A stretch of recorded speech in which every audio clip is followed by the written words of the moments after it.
Grazie, grazie a tutti, grazie Paul di averci invitato per questa ultima, ma mi auguro di no, perché poi so che dovrai proseguire per quest'ultima puntata qui in questa bellissima Piazza d'Italia, dove devi sapere che noi già da un po' di anni, come quello di Usini, chiudiamo la cavalcata con la nostra canzone più conosciuta, con Vendetta, e quindi mi fa proprio piacere, a nome di tutti i miei coristi, di essere qui in questa tua bellissima trasmissione, dove hai toccato un po' tutti i punti del folklore, ma io direi anche tutti i punti dell'arte, visto che ci sono le scuole di ballo, visto che ci sono i pittori, visto che c'è la poesia, visto che c'è Pinuccio Cosso con la musica sassarese, quindi come si dice da noi ad Usini l'hai proprio azzeccata. Grazie Paul, grazie. Grazie a voi, grazie di cuore.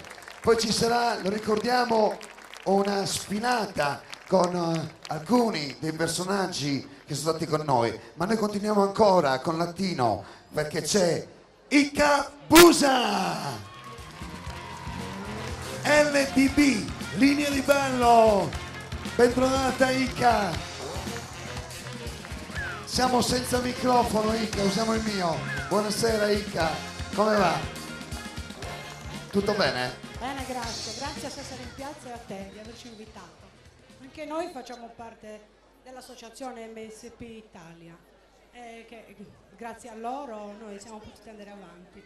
Tra l'altro oggi abbiamo anche il presidente regionale, ci ha onorato della sua presenza, credo che questa per me sicuramente sia una serata di grandi emozioni e anche di certezze, perché comunque stiamo dimostrando a tutta Sassari, ma non solo, perché poi c'è Ossi, c'è Tissi, c'è Usine, eccetera eccetera, non sto a elencarle tutte quante, ma insomma c'è un grande mondo dei balli importante. Caspita, il mondo del ballo comunque ha preso molto piede, era addormentato tantissimi anni fa e adesso ha ripreso in una velocità impressionante. Certo, grazie. Allora andiamo a presentare intanto il ballo che presentano i suoi allievi, prego. Balleranno un piccolo show dance, Mueve Mueve, le ragazze che ho preparato, c'è qualcuno che insomma è giovincello, diciamo. Dai. Va bene, andiamo a vedere, prego.